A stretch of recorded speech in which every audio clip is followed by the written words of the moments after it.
IPS TNPSC maths previous question paper தான் பார்க்க போகிறோம்.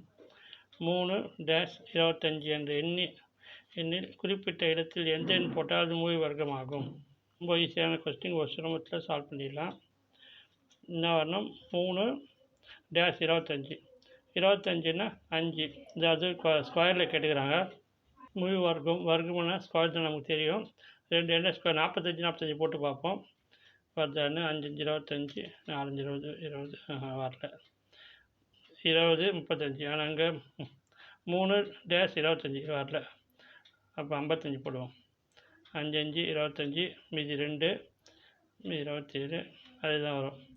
5 12 0 3. அப்போது ஆன்சர் இதுதான் 30 25. அப்போ நடுப்புற வர வேண்டிய எண் 0. ஆப்ஷன் பியில் இருக்கா? இருக்குது. பி. இதுதான் நடுப்புற போட்டால் மூவி வர்க்கம். 55 55 போட்டால் மூவி வர்க்கம் ஆகுது.